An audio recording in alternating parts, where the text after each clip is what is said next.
Graça e paz, meus queridos irmãos. Mais uma vez nós estamos aqui reunidos, distantes, mas reunidos para louvar e bendizer o nome do Senhor. Já fizemos isso através da nossa adoração, através dos louvores. Somos gratos a Deus pela participação de pessoas tão esforçadas e talentosas que têm nos ajudado na adoração e em chegarmos mais perto do Senhor com os nossos corações contritos. Agora eu quero também, com esse mesmo espírito, buscar no Senhor, na palavra do Senhor, um direcionamento para as nossas vidas. Para que a gente não fique invocado, olhando apenas para o momento, mas que possamos olhar além. Já tivemos problemas no passado, certamente teremos outros problemas pela frente, mas a jornada cristã continua e precisamos de uma orientação do Senhor para continuarmos firmes na peregrinação, rumo àquilo que o Senhor tem planejado para as nossas vidas. Quero orar com os irmãos. Eu e meus irmãos que ouvimos a palavra, estamos diante da Tua palavra agora, queremos pedir ao Senhor que nos oriente, nos capacite, nos esclareça, nos mostre a Tua vontade nas nossas vidas. Nós oramos em nome de Jesus. Eu sei que a pergunta que eu vou fazer para vocês nesta noite é muito sem lógica. Vai parecer sem lógica, mas tem uma razão de ser. Imagina se Jesus viesse pregar na nossa igreja, quem sabe no aniversário da igreja. Você teria disposição de convidá-lo para estar na sua casa? Ou quem sabe levar ele depois do culto para tomar um lanchinho lá? Eu sei que parece meio esquisita essa pergunta, mas se fosse verdade, eu acho até que ia dar briga na igreja, porque todo mundo ia querer ter o privilégio de levar Jesus para casa. Imagina, eu ter o Messias na minha casa, o Emanuel, Deus conosco, e eu poder servi-lo frente a frente. Ah, que fantasia, pastor. Que doidura é essa? Mas e se eu dissesse para você que isso acontece? Acontece coisas desse tipo de verdade nas nossas vidas. Você diria que eu estou doido? Pode me chamar de doido, não tem problema. Mas eu vou continuar afirmando que esse tipo de coisa acontece de verdade, inclusive com você e comigo, muitas vezes, ainda que a gente não perceba. Eu estou falando isso com maior tranquilidade porque eu acredito naquilo que Jesus prometeu. Jesus disse que estaria conosco todos os dias até a consumação do século. É uma promessa dele. Ele prometeu também que onde estivesse 2 ou 3 reunidos em seu nome, ele estaria no meio. Promessa dele. Ele prometeu que mandaria o Espírito, e o Espírito Santo está na nossa vida, uma porção dele está na nossa vida, e nos fez a promessa de que nunca nos deixaria e jamais nos abandonaria. Promessa dele. Então, como a gente crê nas promessas do Senhor, a gente pode ter certeza que ele está conosco. Ou será que a gente ainda não percebeu que cada vez que a gente ora e fala com Deus, Jesus está do nosso lado? Porque é Ele que nos leva até a presença do Pai. E tem momentos que a gente sente tão forte essa presença e consegue sentir e ouvir a palavra dele ressoando na nossa mente, e a gente consegue sentir a presença dele enchendo o nosso coração e a nossa alma. Você já sentiu isso? Já sentiu a doce presença do Senhor? Eu quero dizer que eu vou até mais longe do que isso e afirmar que é bem provável que você já se encontrou com Jesus várias vezes e olhou nos olhos dele e não percebeu que era ele. Que doidura, pastor. Tá, endoidou de vez agora. Quando é que aconteceu isso que eu encontrei Jesus face a face e olhei nos olhos dele e não reconheci? Isso não aconteceu. Aconteceu. E eu podia até responder para você, mas eu vou deixar Jesus responder para você no texto que escolhi para a nossa reflexão desta noite. Esse texto está em Mateus capítulo 25, versículo 31 até o 46. Jesus terminou o que ele estava dizendo. Jesus terminou dizendo o seguinte: quando o Filho do Homem vier como rei, com todos os seus anjos, ele se assentará no trono real. E todos os povos da terra se reunirão diante dele, e ele separará as pessoas umas das outras, como o pastor separa as ovelhas das cabras. Ele colocará os bons à direita e os outros à esquerda. Então o rei dirá àqueles que estão à sua direita: venham, vocês são abençoados pelo meu Pai. Venham e recebam o reino que o meu Pai preparou para vocês desde antes da criação do mundo. Então, ele vai dizer: pois eu estava com fome e vocês me deram comida. Eu estava com sede e vocês me deram água. Eu estava de passagem e me receberam na sua casa. Eu estava carente de roupas e vocês me vestiram. Eu tive doente e vocês cuidaram de mim. Eu estava na cadeia e vocês foram me visitar. Então os bons vão perguntar: mas Senhor, quando foi que nós vimos o Senhor com fome e demos comida, ou com sede e te demos água? Quando foi que nós vimos o Senhor como estrangeiro e recebemos o Senhor na nossa casa? O Senhor estava sem roupa e nós te vestimos? Quando é que aconteceu que o Senhor estava doente e nós fomos visitá-lo e cuidamos do Senhor?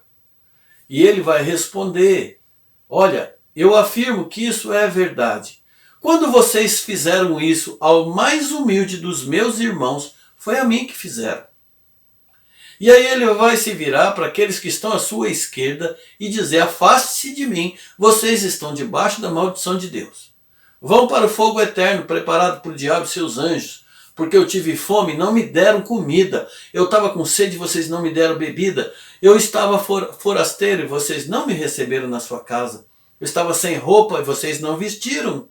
Eu estava doente e aprisionado e vocês não cuidaram de mim. E então eles perguntarão: mas Senhor, quando é que nós vimos o Senhor com fome, com sede, estrangeiro, sem roupa, doente, na cadeia e não ajudamos?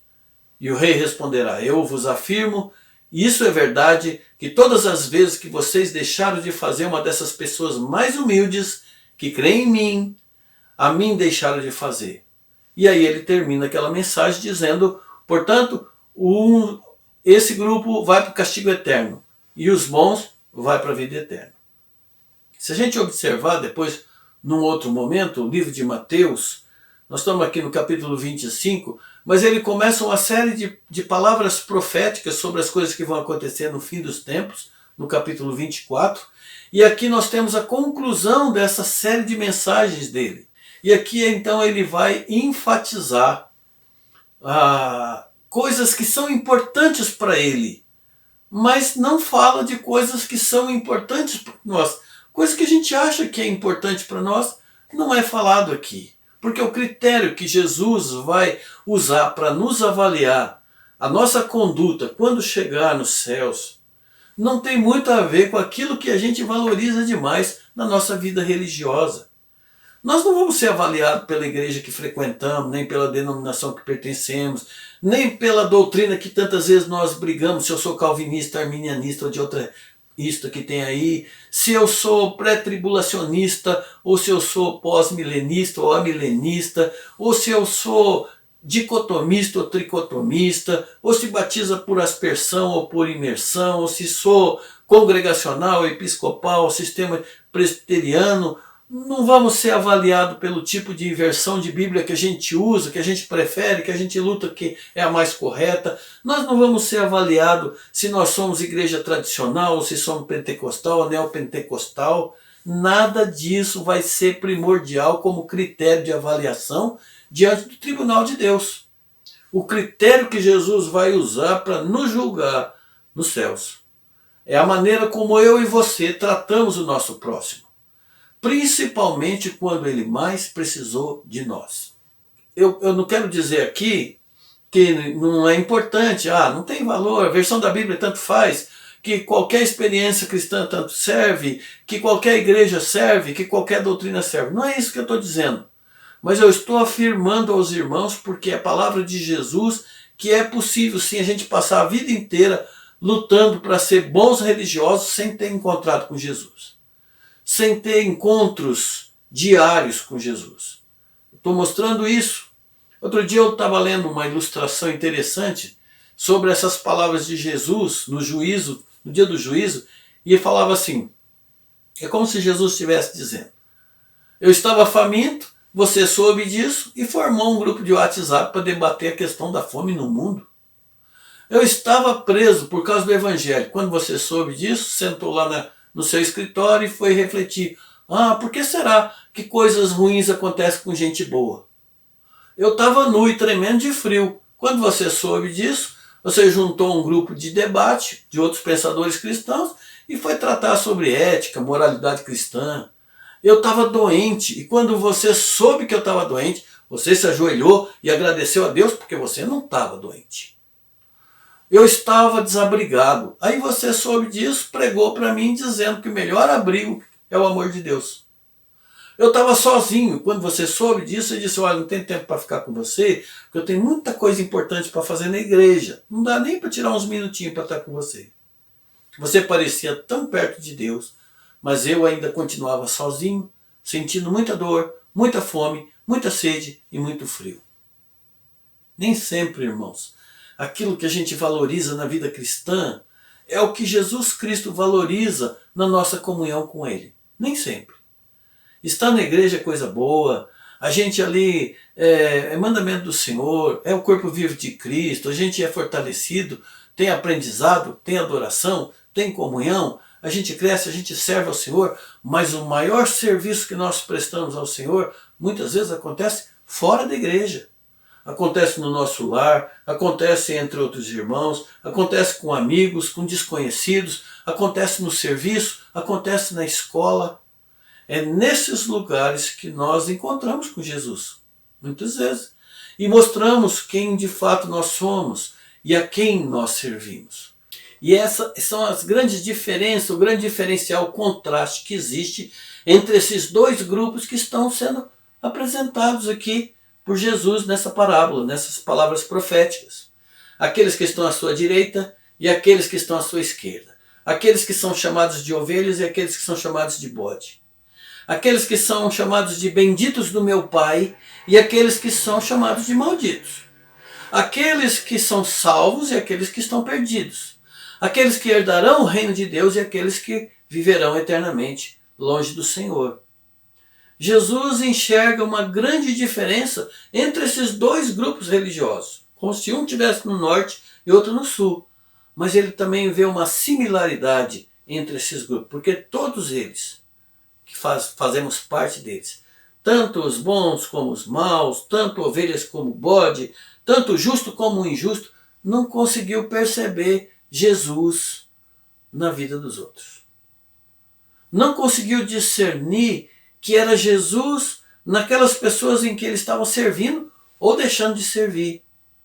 Tanto os justos como os injustos não perceberam isso. Tanto é que eles falam assim, Senhor, um grupo fala, quando é que nós vimos o Senhor em dificuldade e te ajudamos? O outro fala, quando é que nós vimos o Senhor em dificuldade e não te ajudamos? Porque eles simplesmente não conseguiram perceber, discernir que Jesus estava bem ali na sua frente, através daquele enfermo, através do desabrigado, através do faminto, através daquele que sentia frio, do que estava solitário, do que estava aprisionado. Não perceberam que era Jesus que estava ali na sua frente. Ninguém percebeu que Jesus se misturava com gente sofrida, mas ele se mistura, ele está lá. É claro que ele está aqui usando um sentido figurado, uma linguagem figurada, para demonstrar que ele se faz presente na vida de irmãos que precisam de ajuda. E ele está dizendo aqui que cada vez que a gente ajuda um desses irmãos, a gente ajuda ele. E quando a gente nega ajuda, é a ele que a gente nega ajuda, está deixando de servi-lo. Nós também temos que entender que essa ilustração não se refere a todos os necessitados. É impossível a gente servir, no mundo sempre tereis pobres, Jesus disse isso. Mas aquilo que vier à mão, aquilo que for possível, aquilo que está ao nosso alcance, isso nós podemos fazer e devemos fazer. Eu também entendo por esse texto que Jesus está dando prioridade para os irmãos na fé em necessidade. Temos que fazer o bem a todos, mas de primeiro lugar aos da família da fé.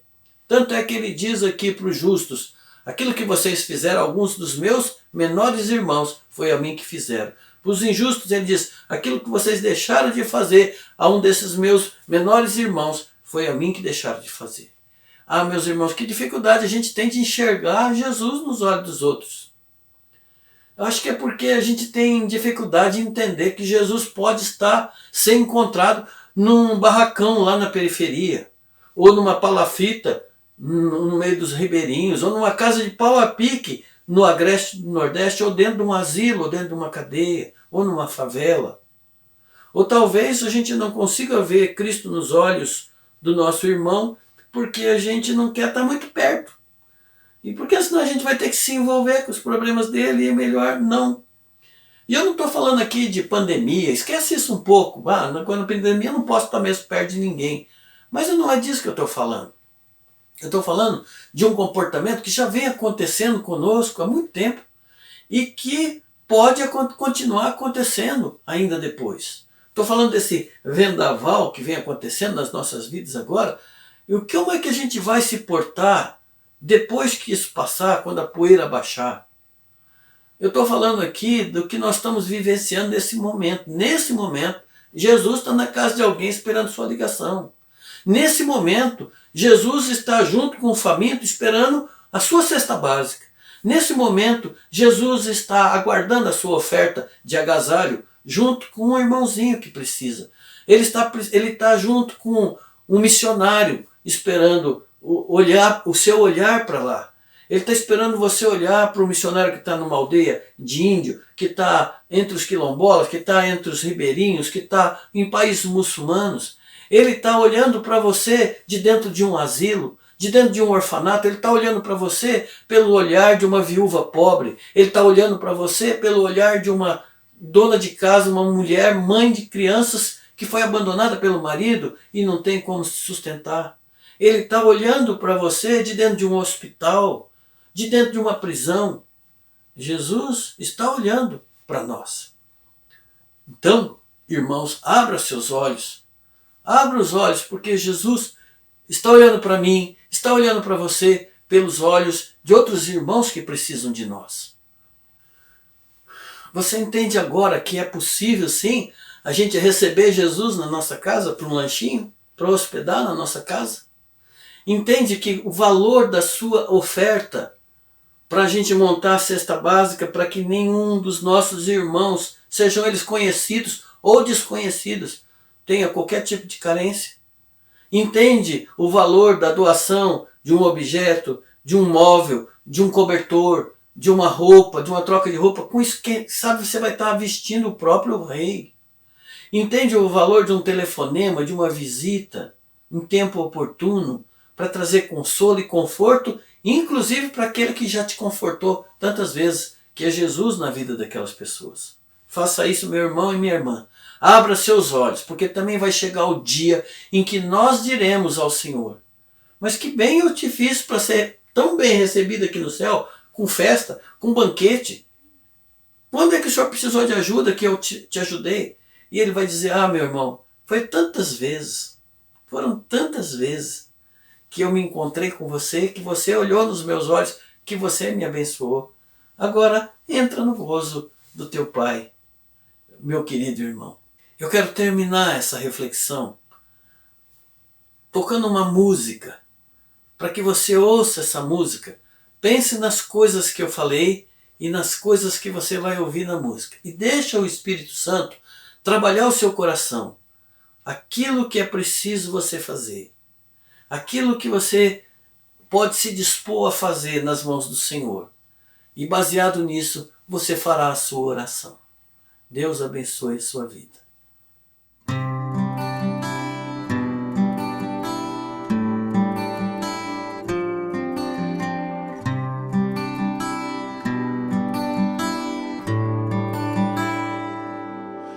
Cada vez que eu abrir a minha boca,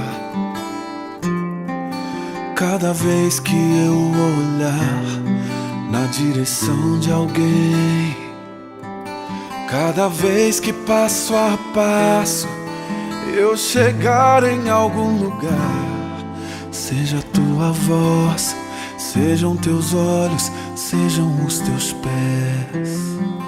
Cada vez que eu tocar num rosto em pranto, cada vez que eu fizer o que já não se faz, cada vez que em silêncio eu doar a outra face, sejam tuas mãos, seja a tua graça e o teu amor. Eu quero te servir, eu quero te obedecer, viver tudo vontade, refletir tua